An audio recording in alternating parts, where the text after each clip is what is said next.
자, 우리 문학 157쪽 할 차례예요. 157쪽 보면은 최현전이라는 이제 작품인데 무슨 전 하면은 말 그대로 약간 영웅 소설이 아닐까 이렇게 생각하면 되겠지, 그치? 그래서 항상 159쪽 한번 봐볼까요? 159쪽 보면은 이런 식으로 시나 소설이나 보기 먼저 확인하고 내용 조금 파악한 다음에 보기 보는 게 본문 보는 게 좋겠죠?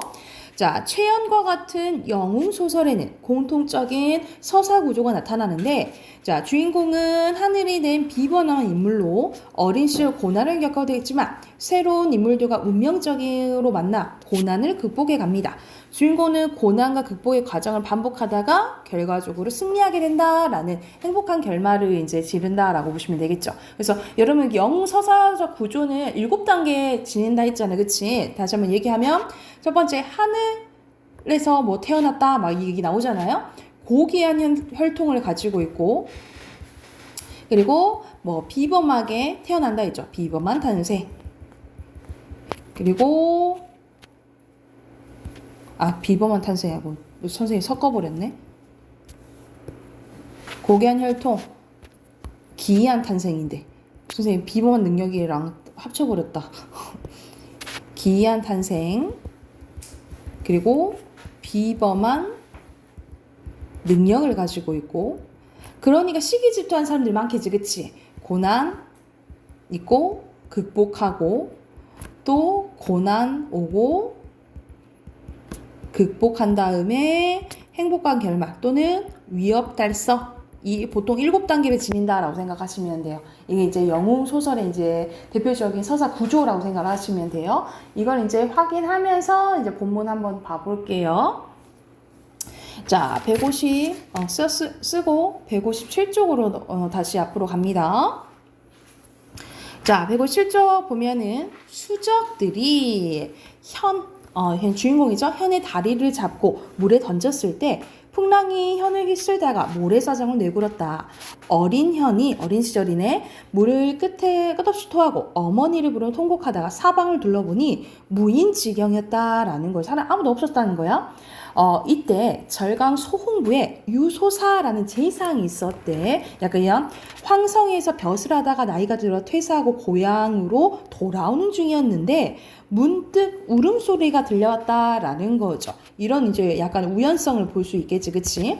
사공에게 분부하여 그 울음소리가 나는 곳에 배를 대고 내려와 보니 한 아이가 울고 있었대요. 유소사가 그 아이에게 다가가 물었다. 네 어찌된 아이야 이건데 홀로 이렇게 슬피 우느냐. 현이 울음을 그치고 내려다보니 한 백발 노인이었대. 유소사가 이어 네 어디 살고 나이는 몇이며 이름은 무엇이냐 하고 묻자 현이 대답을 했대. 나이는 7살이었고 성명은 최현이오며 모친을 따라 부친 적소를 찾아가다가 모친도 없사없고 시종도 없사기로 갈 바를 알지 못해 홀로 울었나이다. 소사가 지금 다시 묻기를 그럼 부친이 어디로 갔건데 찾아가느냐 하니 부친은 벼슬을 하시다가 참소에 들어 유배를 가셔서 모친과 그 적소에 찾아가는 길이었습니다. 유수사가 현을 데리고 집으로 돌아서는 부인에게 말했다. 간밤에 꿈을 얻었는데 백발 노인이 와 이르되 그대 일생 자식이 없음을 설하지 말고 양자를 데려왔으니 수양 아들을 삼아 잘 기르라고 하시기에 이 아이를 데려왔소이다. 그러니까 마침 그날 꿈을 꾼 거죠, 그렇죠? 그러자 부인이 말하기를 첩도 간밤에 한 꿈을 얻었는데 하늘에서 칠성이 떨어져 치마에 쌓이거늘 이를 더욱 사랑하였습니다. 지금 짐작하온데 그 꿈이 허사가 아닙니다 했다라는 거죠. 그래서 이 최연이 양소사의 이제 양자로 이제 살게 돼요. 그런데 유소사 부부가 양부모가 죽자 정처없이 떠돌다가 한 또 도사를 이제 만나게 됩니다. 자, 이 칼은 천사검이요. 천사검이요. 이 책은 옥갑경이라 성인군주가 가질 만한데 만일 그대가 곧 아니면 가질 사람이 없는 까닭으로 사해를 두루돌아 이제야 전하노라. 그네는 삼가 누설하지 말라 하고 현이 일어나 두 번 절하고 소생은 인간의 천한 것이라 이 두 보배를 어떻게 갖고 있냐라고 얘기하니까 바라보니 종공을 지닌 사람에게 주옵소서 하니 하늘이 그대를 내실 때 대명을 위해 내셨도다 하면서 하늘의 뜻을 이제 도사가 얘기를 해주는 거죠. 또한 천하꽃 같은 천사옥값은 그대를 위해서 내신 것이니 어찌 사양하리오. 사양하지 말고 받아라 라고 얘기하는 거예요. 설령 보배라 한들 내어 쓰지 못하오니 그 어찌 소생이 가지에 발이리까. 엎드려 바라본데 종공은 가지어 제 임자에게 전하소서. 왜 어찌 이같이 고집하는가? 왜 안 받아? 라고 얘기를 하는 거지. 이 두 가지를 가지면 영화를 누리며 대국을 편안하게 하고 이름이 사회에 진동할 것이. 너 이름 멀리 알고 편히 잘 살 수 있어. 왜 이 사양하면 이것이 심하리요? 왜 그렇게 자꾸 사양하냐? 이 칼이 비록 설이었으나 쓸데를 당하면 자연히 저절로 빠져 펼치면 길이가 8척이라. 이 두 가지 보배는 서천 서역국에 떨어져서 서기가 천하에 비추었으되 찾아갈 사람이 없어 이 늙은 것이 3년을 수고하고 그대를 찾다가 오늘 여기에 와서 전하는 것이니 부디 잘 간수하라. 멀지 아니하여 상장군의 절월과 여기서는 절월은 밑에 나와 있죠. 임금이 관리한테 주는 물건이라고 보시면 돼요. 대원수의 인신을 찰 것이니 그때 당하면 이 노인의 말을 생각해라, 떠올려라 라고 얘기를 하는 거죠. 그래서 여기서는 A 부분에서는 왜 내가 너한테 이제 주는 건지 계속 얘기를 하는 거죠. 네가 가질만 하는 거니까 지금 너 주는 거야. 가져. 그만 사양해. 라고 얘기를 하는 거죠. 현이 공손히 대답했대요. 정녕 그러하면 사양할 수 없었거냐. 이제 받아들여요. 미천한 소생을 위하여 여러 세월을 수고하시니 마음에 황송무자옵니다. 감히 묻고자 하니 존공의 거주와 존호를 알고 싶습니다. 나의 이름은 공신술이요. 살기는 공동산에 있으니 차후에 혹여 급한 일이 있거든 공동산으로 찾아오라. 이름이 다 희한하죠. 산 이름도 그렇고 사람 이름도 그렇고 그지? 할 말은 무궁하나 급히 떠나니 그대는 7년 전에 갔던 난경 순천부로 찾아가라. 그래서 갈 곳도 알려줘. 이 도사가 떠나가더니 불과 몇 걸음이 호연히 사라져 보이지 않아 어디로 가는지 알 수가 없었다. 현이 도사 이별하고 천사 옷값의 품을 품어 남경으로 향했다. 현이 여러 날 만에 순천부에 이르러서는 밥을 빌어서 한 집에 들어갔는데 그 주인이 현의 구걸하는 소리를 듣고 불쌍하게 여겨 가까이 부르고는 물었다. 그대는 어디 사람이며 어찌 이를 빌어먹는가? 라고 얘기하니까 가와공참하기로 자연히 걸식하오시다. 그래서 가와공참 밑에 뭐라 나있어요? 집안에 참혹해서 집안 사정이 이래서 자연히 지금 이렇게 안 좋게 살고 있습니다. 라고 얘기하는 거죠. 주인이 가만히 현을 보다가 다시 물었대. 그대 이름과 얼굴을 본 듯도 나니 알지 못할 일이라. 그대 혹여 남에게 적선한 적이 있는가? 구걸한 아이가 어찌 사람을 구제한 일이 있었겠습니까? 7년 전에, 또 7년 전을 얘기하네요. 그쵸? 진주강 모래사장에서 금은보화로 사람을 구제한 일이 없는가? 공자는 숨기지 말고 이루소서. 현이 말했대. 서쪽으로 가려던 중 상인 완삼이 파선하고 물가에서 울건을 자연히 마음이 치근해서 약간 물건은 준 일이 있었는데 이것을 어찌 구제하다리오? 주인이 이 말을 듣고 놀래가지고 공자는 나를 몰라보니까 제가 그 완삼입니다. 구제해줬던 완삼입니다. 간밤에 꿈을 얻었는데 공자를 만나 은혜를 갚는 꿈이었으나 내 어찌 공자를 배울 줄 알았으리요 하면서 이 현이 구해줬던 조금 도와줬던 완삼을 만나게 돼요. 완삼이 현을 붙잡고 집으로 들어가 못내 반가하며 처자를 불렀다.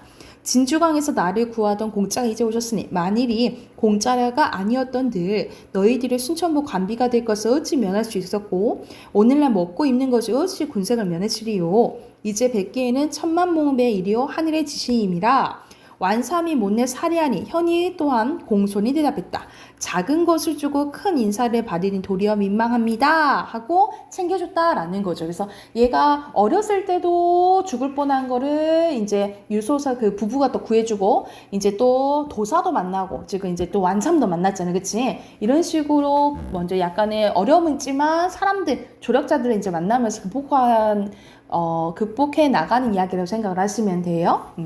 그래서 이제 나중에는 이제 영적인 활약상을 보이는데 거의 이제 초중반 쪽이라고 생각을 하시면 됩니다. 그래서 해당하는 내용은 그렇게 읽는 데는 그렇게 어렵진 않았지, 그치? 내용 확인했으니까 옆에 9번부터 12번 있죠? 네 문제 있네요. 바로 문제 풀고 답 확인해 볼게요.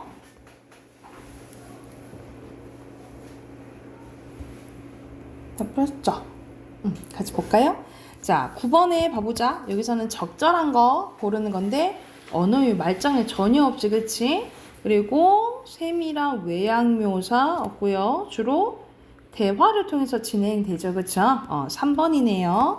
풍자도 없고, 그리고 말 그대로 뭐 고전 소설이야 전지적 작가 시점이잖아요. 전지적 작가 시점이지만 서술자, 편집자 중 논평이라잖아, 그치? 거기에 나타나 있는 부분도 있고 아닌 부분도 있는데 여기서 그냥 전반적인 설명은 나왔지 뭐에 대한 판단과 뭐 감정에 대해서 나오지는 않았죠, 그쵸?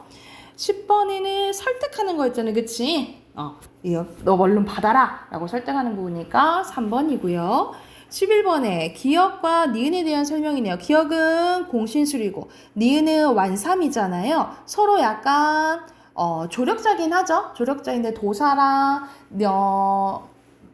그 완삼은 조금 많이 다른 게 거의 완삼은 최연이 도와줬던 사람인 거지, 그치? 2번이네요, 그죠?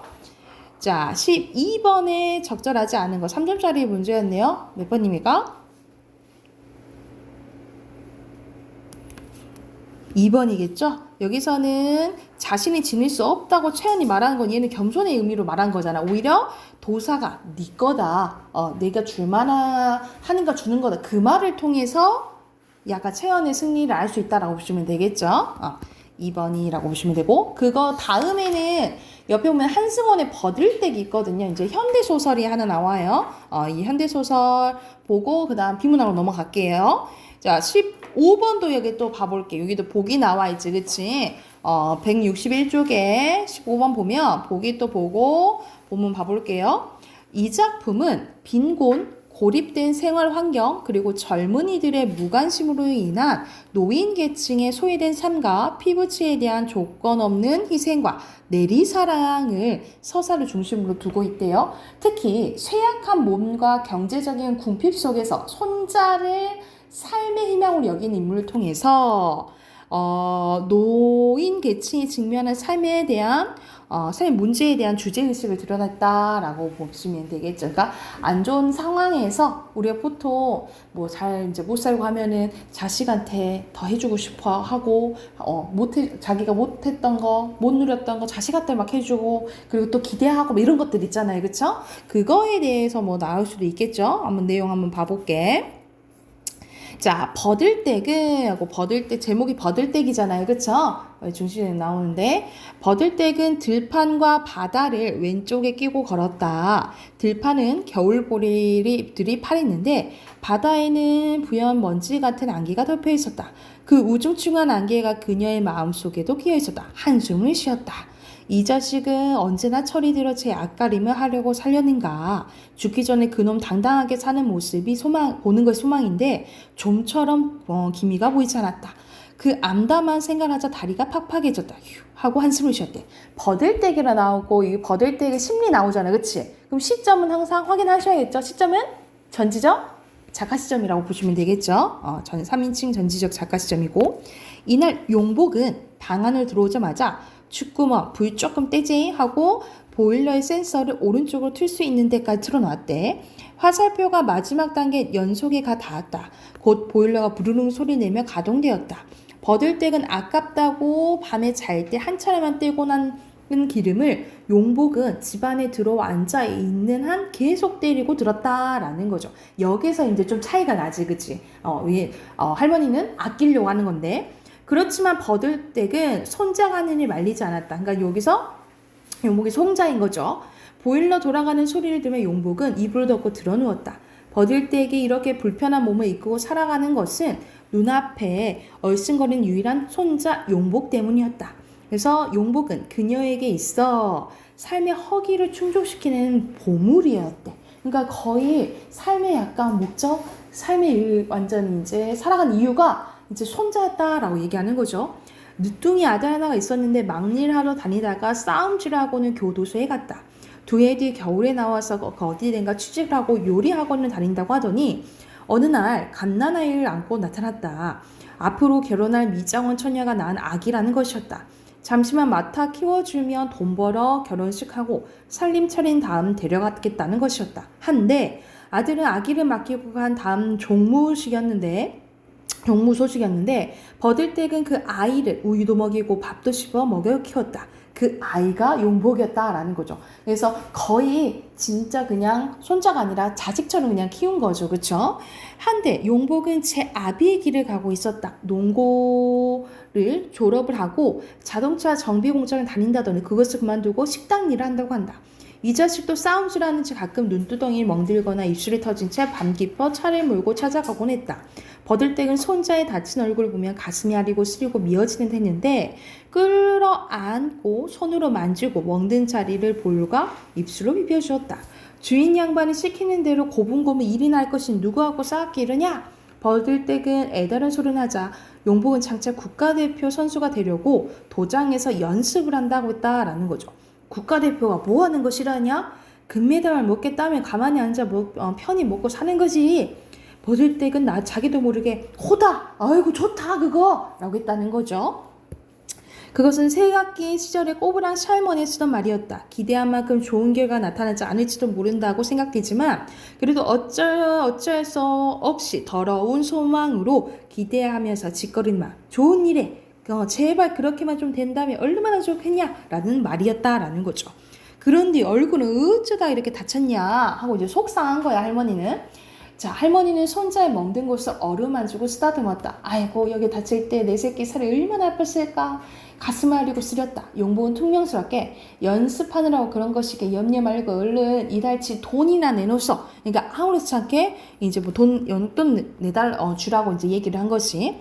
지난달에 가져간 돈 다 썼냐? 30만 원 그것이 돈이란가? 이렇게 얘기를 하는 거야. 사실 가정형편이 딱 봐도 좋지 않잖아. 그치? 좋지 않은데도 이게 이제 용복은 그것도 이제 돈이냐 이런 식으로 얘기하는 거죠. 이 사람아 그것이 뭔 소리냐? 그 돈은 버들댁에게 번 돈이 아니었다. 면사무에서 다달이 통장을 넣어주는 무연고 독거노인에게 주는 생계비였다라는 거죠. 근데 그걸 오로지 누구한테 줬어? 손자한테 줬던 거지. 그치? 버들댁은 그 돈을 한 푼도 쓰지 않고 놔뒀다가 손자에게 주곤 했다라는 거죠. 사고친 용복 때문에 버들댁은 돈을 꾸러 다닙니다. 그러니까 이렇게 하나밖에 없는 이제 손자가 이제 사고치고 다니고 힘들게 하는 거지. 하지만 돈을 빌리지 못한 채 버들댁은 결국 광주 양반이라는 사람을 이제 찾아가게 돼요. 버들댁은 광주 양반을 향해 광주 양반 나 돈 30만 원만 조금 꿉시다. 열흘 뒤에 돈 나면 줄게. 하고 숨은 댁이 아이고 어질뱅 앉은 사람이 여행뱅하는 거를 보고 뱅구치를 하네. 광주 양반 시방 맘이 천근만근해하나요? 하고 그거자 교동댁이 그 말을 받았대. 듣고 있던 이제 사람들이 얘기를 하는 거지. 부산 딸이 시방 많이 아프다요. 그래서 광주 양반 초등학교 마치자마자 공장에 다니겠다고 마산공장을 간 딸이 있었는데 처음에는 신발 공장에 다니다가 나중에는 버스 사장을 했다. 버스 회사들이 차장들을 해고시키자 함께 사는 남자하고 술집을 차렸다고 한다.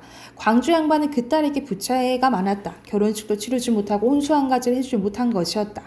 돈 한 푼도 못 벌고 벌어놓은 재산도 있는 것도 아니고 똑똑한 자식들이 있어 다달이 돈을 보내준 것도 아니고 그래 장차 무슨 희망이 있는 것도 아닌데 동네 사람들이 불쌍하고 가련하다고 조금씩 보태주는 곡식이나 반찬을 얻어놓고 사는 것이 부끄럽고 무처하지 않아서 그렇게 끈질게 살고 있어? 먼 일가에 조컬벌 되는 상근이 시제를 모셔왔다가 술 얼그낸 김에 이 말을 하고 갔다는 소문이 난 적이 있었다. 그 말에 광주 양반이 얼굴을 보이자 글쎄 말이지 하고 얼버무렸다라는 거죠. 그러자 상근이 돌아간 다음 그는 개자식 지놈이 나한테 쌀 한 대발 보태줬다냐 돈 100원짜리 한 개 던져줬다냐 지가 어쩌다고 부끄럽고 구차하지 않아서 이렇게 끈질기게 살고 있냐고 그래. 내사 불불 기어다니는지 밤바닥에 똥을 바르고 살든지 집어 묵고 살든지 지놈이 아랑곳 한거 먹어 하면서 노여했단 말이 말 안에 나르렀다는 거죠. 그러니까 여기서 봐봐. 버들댁뿐만 아니라 광주 양반도 이렇게 힘들게 살아가는 거지. 그치? 방 안에는 침묵이 흘렀고 수문댁이 말했대요. 그 딸이 위암에 걸렸다 하나요? 그런데 수술비가 없어 수술을 못한다요? 그래서 광주 양반이 그동안 모아둔 400만 원을 다 보내줘 버렸다는 거지.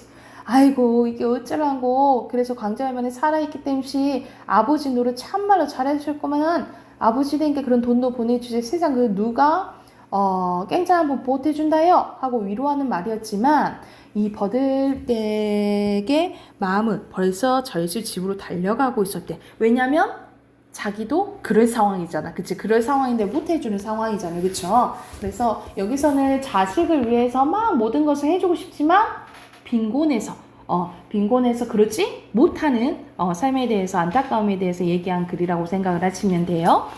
여기는 세 문제 있네요. 그치? 세 문제 바로 문제 풀고 또 답 확인해 볼게요.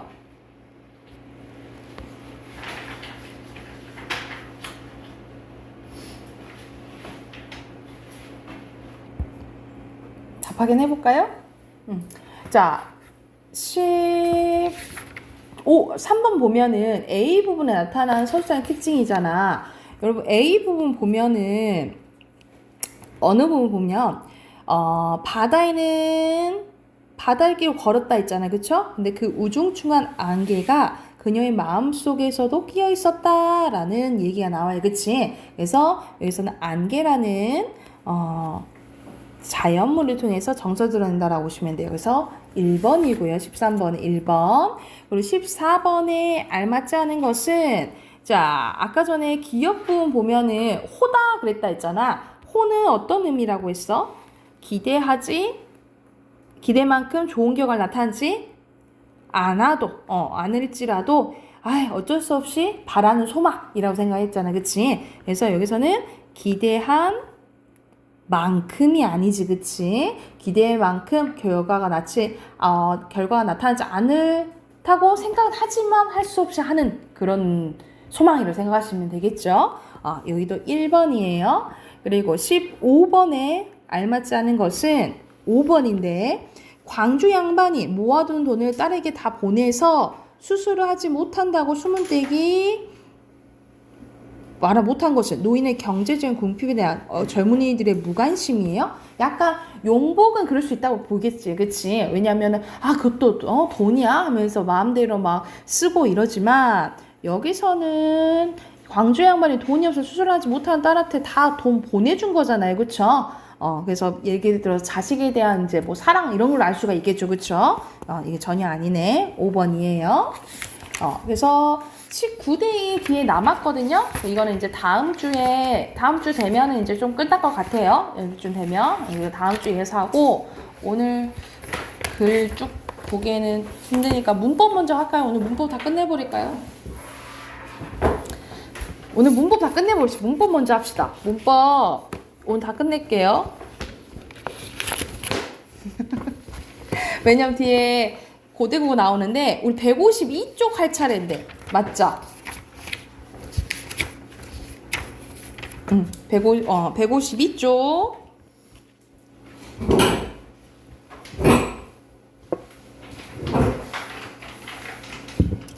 자, 우리 앞에서 지금 중세국어 이제 했는데, 중세국어 쪽이, 그러니까 150쪽, 앞에 150쪽 하긴 했잖아요. 150쪽에서 나온 게 약간 문법적인 부분이 우리 말 그대로 중세 문법이 가장 많이 나오거든요. 그래서 앞에 잠깐 보면은, 150쪽을 보면은 우리가 주격조사가 지금은 이 가가 있잖아. 그치. 근데 그때는 이만 있었고, 그리고 환경에 따라서 형태가 달라진다라고 보셨고요. 그리고 목적격 조사는 비슷하게 을을 있지만 모음 조화를 지켜야 된다라고 했지. 그래서 아래야 을, 그리고 그냥 을 이렇게 쓰일 수 있고, 관형격 조사는 지금은 의밖에 없지만 예전에 시옷이 있었다 했죠. 그래서 유정명사 뒤에는 의를 쓰고, 무정명사나 높임의 유정명사 뒤에는 시옷을 썼다 까지 내용이 저번 시간 내용이었어요. 그래서 오늘 할 내용은 152쪽인데, 자, 의문형 종결어미에 대해서 나오네요. 의문형 말 그대로 우리 의문문, 뭐뭐 했어? 어라고 끝나든가, 우리 뭐뭐 할까? 이렇게 이제 물어보는 게 의문형이잖아요. 그쵸? 근데 의문형 종결어미가 또 이것도 다른데 어떻게 달라지냐면, 자, 여기서는 니은다 계열이고, 우리 가녀를 아계열이라고 하거든요. 아계열이라고 하고, 우리가 고뇨를 오계열이라고 해요. 그래서 여기서 아계열과 오계열이 있는데, 자, 보면 먼저 니은다 보이죠? 니은다는 판정 의문문, 설명 의문문 구별하지 않고 주어가 2인칭이면 니은다라고 봅니다. 그래서 이 주어가 2인칭이라는 거는 너한테 물었을 때 있죠. 너한테 물었을 때는 무조건 니은다로 끝난다라고 생각하시면 돼요. 그래서 봐봐. 내 모르던가 던다 이렇게 끝났잖아. 그치? 근데 이거 사실 어떻게 해석하냐면 너 모르느냐 이렇게 해석을 하면 돼요. 그래서 여기서는 니은다로 끝났지만 의문식으로 의문형으로 해석을 하면 된다라고 보시면 돼요. 그래서 너한테 2인칭 너죠? 너한테 물어볼 때는 뭐 어떻게 끝나? 니은다로 끝난다라고 보시면 되고 여기서는 아 계열 있고 오 계열 있잖아요. 그치? 자 여기서는 판정 의문문일 때는 아 계열로 쓰고요. 설명 의문문일 때는 오 계열로 써요. 판정은 뭐야? yes or no로 대답했을 때 말하는 거 있잖아. 아들을 여의셨습니까? 너 아들 잃었니? 라고 물었을 때는 가로 끝나야 돼요. 가. 자, 설명 의문문은 설명을 말 그대로 요구하는 거예요. 이제 어디 한고 하면서 이제 어떠하니? 라고 말했을 때 어떠하다 대답을 할 거 아니야. 그치? 이럴 때는 5계열로 끝난다라고 보시면 돼요. 다시 이거는 조금 외우셔야 돼요. 2인칭일 때는 근데 설명, 판정 상관없이 니은다로 끝나고요. 자, 판정 의문을 부를 때는 아계열, 설명 의문일 때는 뭐 5계열이라고 생각하시면 돼요. 여기가 됐나요? 5계열을 생각하시면 되고 밑에는 높임 표현이 나왔네요. 높임 표현도 지금과 같이 세 가지가 있습니다. 주체 높임법, 객체 높임법, 상대 높임법. 주체는 주어 높이는 거죠. 그래서 우리가 선어말 어미 시 쓰이잖아요. 그치? 우리가 그냥 오다라고 아니고 뭐라고요? 오신다 라고 하잖아요. 이 시가 쓰이는데 이건 환경에 따라 두 가지로 나뉘어집니다. 시랑 샤. 자음 어미 앞에서는 여기선 자음 어미잖아요. 그치? 이럴 때는 시가 쓰이고요. 모음 어미 앞에서는 샤가 쓰인다라고 보시면 돼요. 샤가 쓰인다. 그래서 가샤 이렇게 쓴다라고 보시면 돼요. 가샤라고 하지만 해석할 때는 어떻게 써야 되는 거예요? 가시요 이렇게 해석해야 된다라고 생각하시면 돼요. 그래서 이건 환경에 따라서 시, 샤로 나뉘어진다라고 보시면 되고 자, 객체 높임 선어말 어미입니다. 우리가 지금은 객체 높임 선어말 어미가 없거든요. 특수 어휘만 있고 선어말 의미가 없는데 예전은 있었다라고 보시면 돼요. 말 그대로 쉽게 볼 때는 우리가 삽잡삽 이렇게 하거든요. 삽잡삽. 왜냐면 이 저 세모가 반침이잖아. 반침은 우리가 완전히 발음할 수 없고 이런 소리가 났겠다 하고 추정 중이거든요. 추정만 하거든요. 지금은 소리가 안 나니까. 그래서 그냥 삽잡삽 이렇게 얘기를 하는데 이 삽잡삽이 환경에 따라가 달라집니다. 그래서 이것도 약간 조금 외우셔야겠죠. 자, 시옷 계열이 오면 어간의 끝소리가 기역, 비읍, 시옷, 히읗일 때예요. 여러분 봐봐. 옆에 봐봐. 없던인데 비읍으로 끝났잖아. 그치? 비읍으로 끝났을 때는 시옷이 온다, 시옷 삽이 온다 라고 보시면 되고 어간의 끝소리가 디귿, 티읕, 지읒, 치읒일 때는 자 앞에 디귿으로 끝났잖아요. 그쵸? 그러니까 이때는 잡이 온다 라고 보시면 돼요. 잡. 그리고 어간의 끝소리가 유성음일 때는 유성음은 말 그대로 그냥 모음으로 끝나거나 우리가 울림소리 있죠. 우리 울림소리 뭐 있었어? 노란 양말 있잖아요. 그치? 노란 양말, 노란 양말 이런 울림소리 뒤에 설 때는 반치음 삽이 왔다라고 보시면 돼요. 반치음 삽이 쓰였다라고 보면 돼. 이런 식으로 지금은 없었는데 과거에는 객체 높임 선어말 어미가 있었어요. 이 선어말 어미가 뭐 있었다고? 삽잡삽이 있었다고. 근데 이 환경에 따라서 달라졌다라고 보시면 되고요. 그리고 상대 높임법은 듣는 사람을 높이는 거잖아. 그치? 말 그대로 평서형에는 평서문에서는 이가 쓰이고요. 의문형에서는 이시 쓰였다라고 보시면 됩니다. 그래서 하나니다, 하나니까 그래서 상대방을 높이는 말로 이렇게 이와 이시 썼다라고 보시면 돼요. 그리고 밑에는 시간 표현이네요. 시간 표현은 뭐 이렇게 굳이 안 넘어가 될 것 같아. 지금이랑 크게 다르지 않아서 시간 표현은 넘어가 될 것 같아요. 그래서 옆에 문제 있죠? 옆에 문제 바로 풀고 그 다음 걸로 넘어갈게요.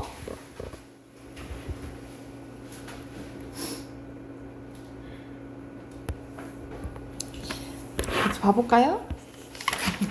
자, 6번에 보면은 의문 2인칭이니까 2인칭은 니은다 쓴다 했죠. 그쵸? 니은다고.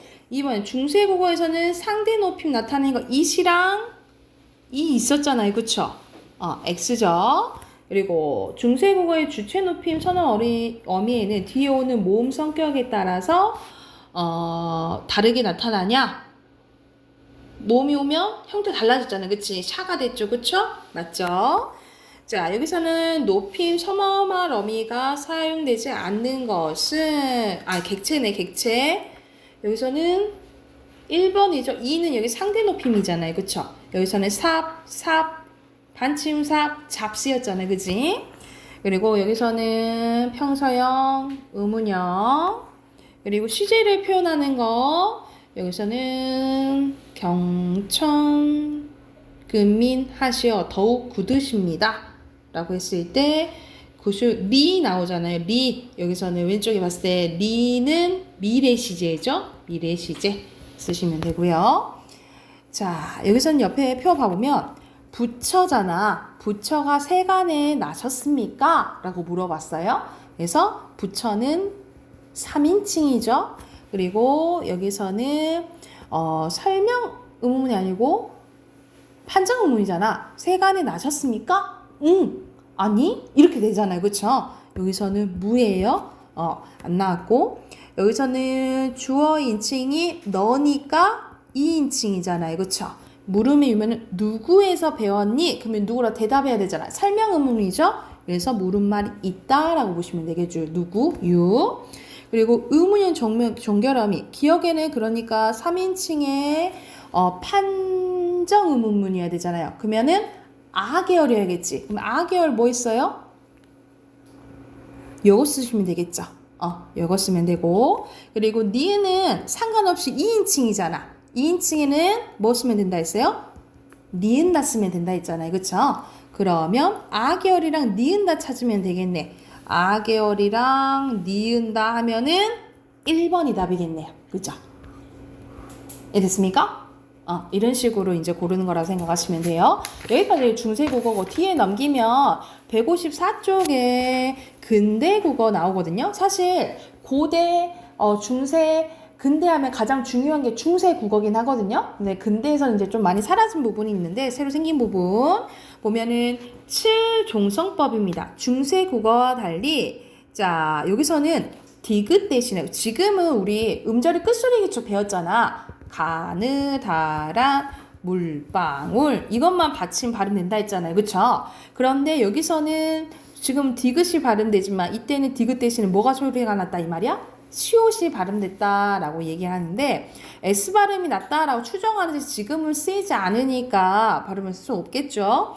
그래서 7자만 종성을 사용되고 자 예전에 이어적기를 많이 했는데 지금 이제 끊어적기는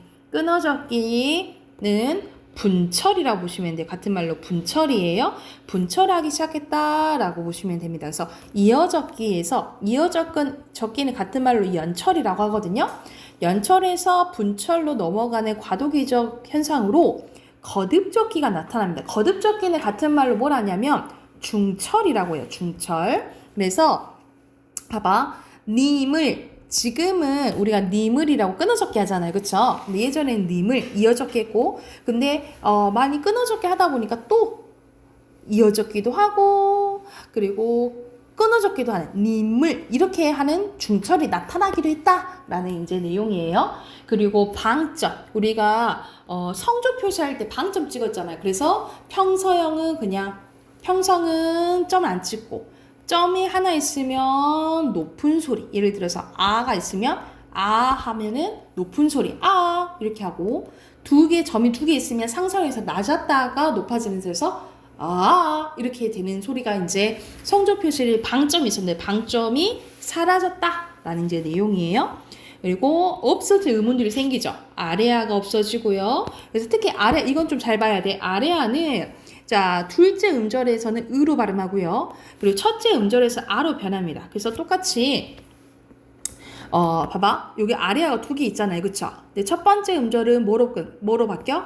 계열로 바뀌고 두 번째 음절은 계열로 바뀐다라고 생각하시면 돼요. 그래서 이렇게 보시면 되고 어두잠군도 없어집니다. 어두잠군은 우리가 서로 다른 의문들이 있을 때 이런 식으로 우리가 예를 들어서 지금은 겹받침 이렇게 쓰이잖아요. 근데 예전에는 초성으로 이런 식으로 오는 경우도 있었는데 지금 안 쓰여.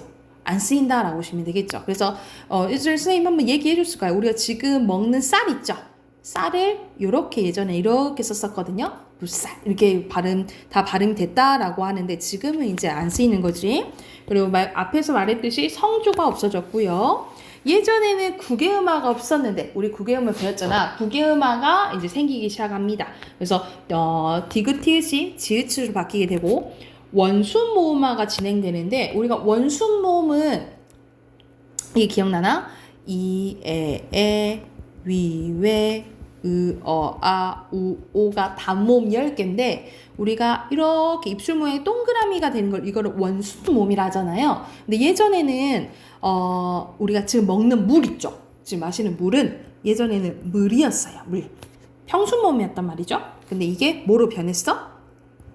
물로 변한 거예요. 이걸 원순 모음화라고 해요. 원순 모음화. 그래서 여기서 대표적인 물, 불, 풀 이런 대표적인 예시가 예전에는 으로 발음했는데 우로 많이 발음한 게 이제 원순 모음화라고 생각을 하시면 됩니다. 그래서 이게 대표적인 근대 국어의 특징이라 생각하시면 돼요. 그리고 예전엔 이가 없다 했었지, 그치? 근데 뭐가 생겨요? 주격조사 가가 생기고요. 근대 국어 때. 그리고 관형격 조사는 시옷이 없어지고 음만 사용하게 됩니다. 그리고 명사형 어미가 예전에는 옴이었는데 지금은 기가 사용된다라고 생각하시면 돼요. 예전에는 옴이 쓰였는데 지금 뭐가 쓰여? 기가 쓰인다라고 생각하시면 명사형 전성어미가요. 이게 대표적인 근대 국어의 특징이라고 생각을 하시면 돼요. 그러니까 없어진 거, 새로 생긴 거 이렇게 기억을 하시면 되겠죠. 그래서 이것도 참고하면서 옆에 155쪽 풀어볼게요. 155쪽.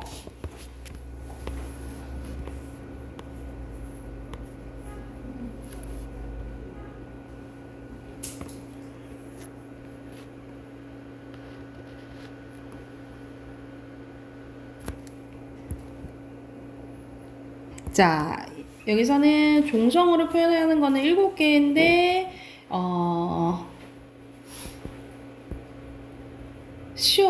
디귿이랑 시옷만 다르다 했죠. 그쵸? 이렇게 7개 쓰시면 되고요. 그리고 국외음화 그리고 가가 등장했고 지금은 의만 사용한다 했죠. 옆에 보면은 기운이 그래서 똑같이 끊어졌기 했다라고 보시면 되고 니은은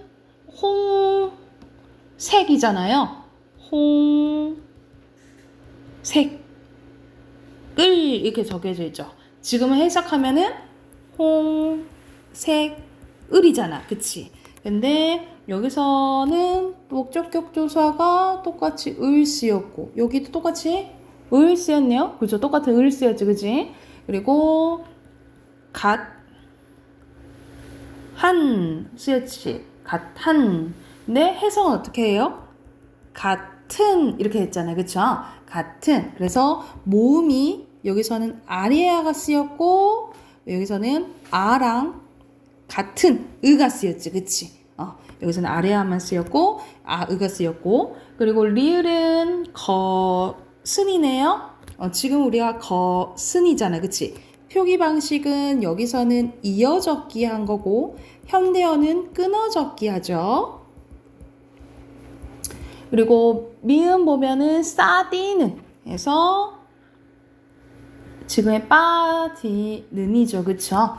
빠지는 첫 음절의 초성이 여기서는 시옷 비읍 쓰였고 지금은 쌍비읍 쓰인 거죠.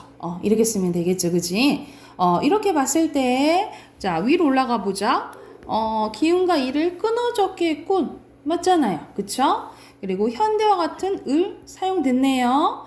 현대에는 소실된 아리아가 그땐 사용됐구나. 맞고 앞 글자는 받침이 시옷을 거듭적기 했군. 거듭적기? 여기서는 거듭적기 했어요? 이어적기 있잖아요. 그쵸? 거듭 적응 아니지? 4번이네요. 그리고 밑에 빈칸 바로 넣을게요. 나, 저, 모고요. 아모. 그리고 양성, 음성, 높임, 무정. 그리고 오늘 배운 거 삽, 잡, 삽 쓰였죠. 그리고 2인칭,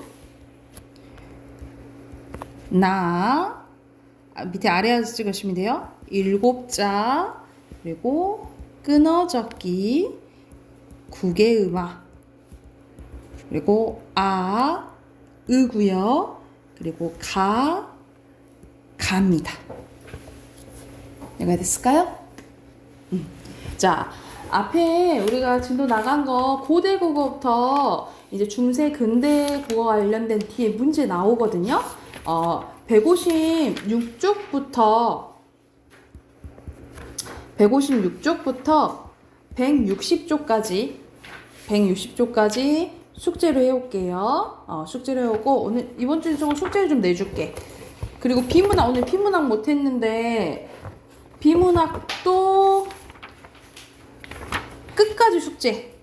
비문학 168쪽까지 숙제. 다음 주에 다 끝낼게. 168쪽까지 숙제로 해오시고요.